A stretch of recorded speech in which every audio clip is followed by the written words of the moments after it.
Hey everyone, what's up and welcome back to the channel. So it's an exciting day today. We are finally able to talk about all details regarding Catalyst, the brand new legend coming to Apex in season 15. And there's a lot of details. We're going to be going through her backstory, the story behind the way she looks, and all her abilities in detail. We're going to be going through what they can and cannot do, all the nitty-gritty stuff you guys are probably wondering based on the trailer. So I hope you guys enjoyed today's video. A big thanks to EA for an invite to the early access event that they held. I think it was like 2 weeks ago or something like that. But yeah, we're going to get straight into it today. If you guys enjoyed the video, a like is always appreciated.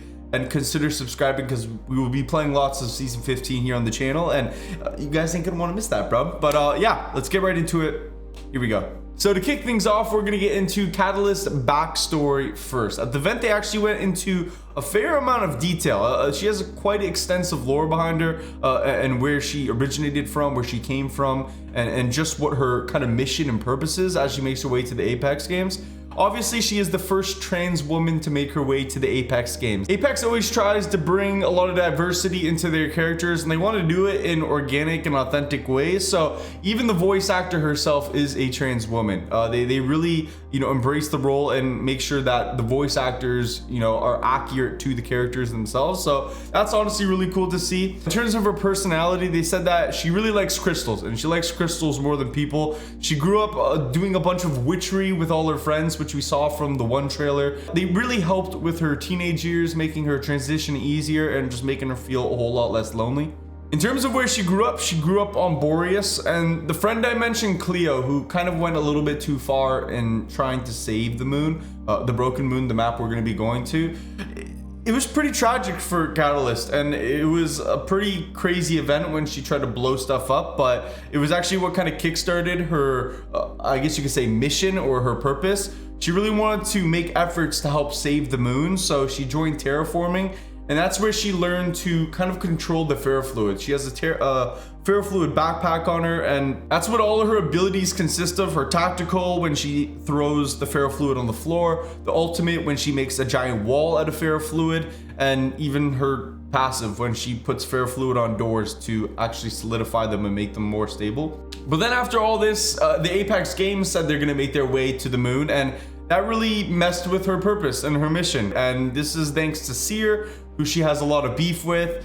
He cracked a deal with Silva Pharmaceuticals, so they have a lot of beef and tension that we'll see later on in the season. In terms of personality, considering what she's gone through, honestly, not too surprising. She's pretty introverted and really edgy, but she's gonna have a lot of fun interactions with Loba and Bloodhound, so we can expect some voice lines between them, and obviously the intense voice lines with Seer. I'm really excited to see how their relationship plays out, and maybe, who knows, maybe they'll work things out. So that's it on her backstory. Like I said, it was pretty extensive. They went into a lot of detail, but I do want to touch base on the look of Catalyst, because I think that's one of the coolest selling points of her. She's really unique looking and one of the more flashy legends in the game, I guess you could say. Her base skin, the blue outfit she has going on, is actually a custom spin-off of her work outfit when she joined terraforming to learn how to work on the ferrofluid.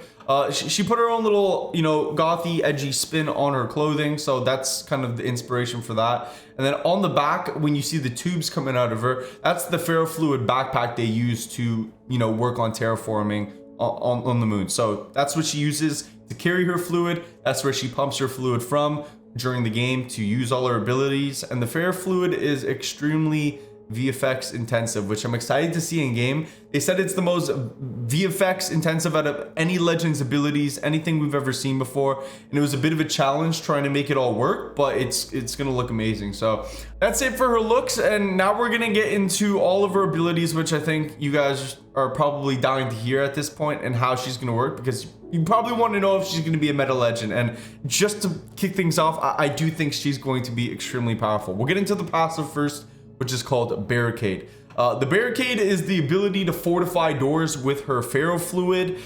This pretty much increases the amount of damage it can take by melee only attack. So if it takes 2 kicks to kick down a door, once you activate ferrofluid on it, it's now going to take a total of 4 kicks to get down that door. It gives you a lot more time to pop off heals. I think it's gonna, really mess up the flow during a lot of gunfights, or even just keep people from even pushing. When you put the ferrofluid on doors, as Catalyst, you and your teammates can still freely open and close those doors, but it's exclusive to you and your squad who activated the passive. Another cool thing is that doorways that have already been broken, let's say the door was kicked off when you already got to the building, you can still use the ferrofluid to activate the doorway and basically create a new door. Now, one question I do have, and I'm not sure of the answer, once there is no door, with a door that is fortified, it takes 4 kicks. I'm wondering if it still takes 4 kicks if there is no door whatsoever there and you repaired it yourself, or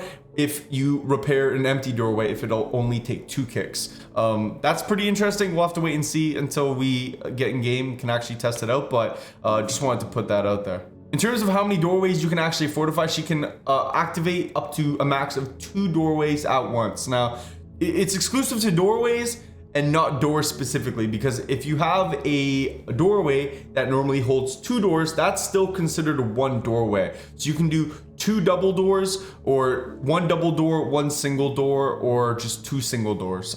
It's exclusive to the doorway, not the doors in the doorway. To finish it off, unfortunately, like I said, it's not affected by anything other than melee damage. So all grenades and other legends abilities will still do regular damage to the ferrofluid. This is just a passive once again. It's not a tactical or an ultimate, so they have to find a way to balance it somehow. And Horizon ult is still able to absolutely demolish a doorway with the suck machine, so that will be a little bit interesting to see how that plays out. Moving on though, we're gonna get onto her tactical ability, which is one of the ones I'm most excited for, Piercing Spikes. Essentially, this is ferrofluid that you launch onto the floor, and it triggers a row of spikes when people get near it. When people walk over it, they get damaged and slowed. The spikes will completely full activate. And to damage the core of the spikes, because this is an ability that can be destroyed, you have to get near it to activate and kind of aggravate the spikes, which will reveal its center core.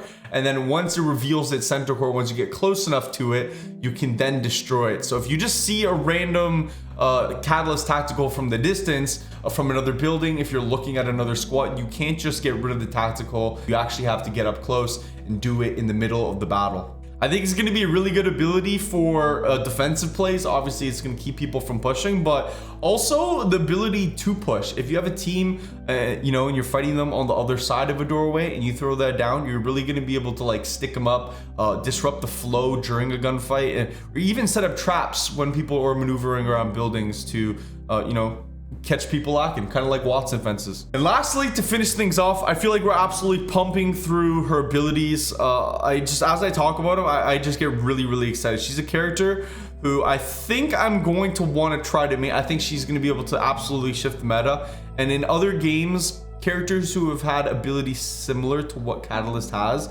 are always a lot of fun to play. So we're gonna get to this last one, Dark Veil.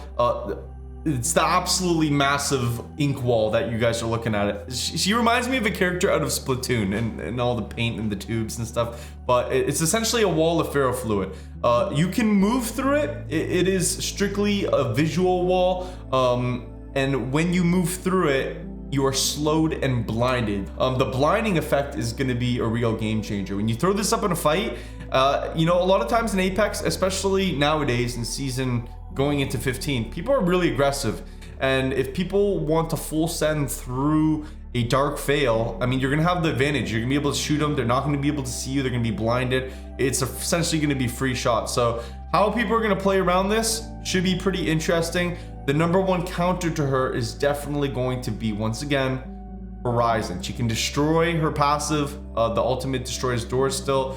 Her Horizon tactical, despite this being a very tall wall, she can actually go over it. Horizon tac is taller than the wall itself. I don't know another legend other than Valk maybe, and an Octane jump pad maybe, that essentially, you know, height taking abilities can go over it. That's going to be its counter. But the biggest thing it does counter is the scan meta. So Bloodhound scan, Seer ultimate, Seer scans, it blocks what you can see through it. So you're not going to be able to scan it, which is kind of a beautiful thing. That's something I've been really wanting to see for a while. It's tough to play around in scan meta, I'm not going to lie.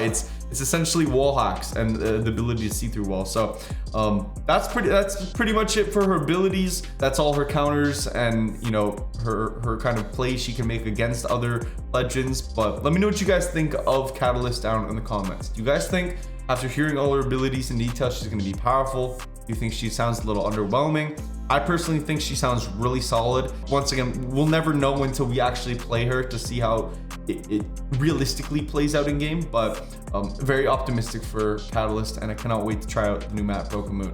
We did make a video regarding all gameplay changes, especially diving deep into the details of Broken Moon, the new map. So if you guys want to watch that video will be over here. You guys can click that now if you want to catch up with today on everything new coming to the game. But that's Catalyst. Hope you guys enjoyed. Subscribe if you guys want to see more. We'll be checking out lots of season 15.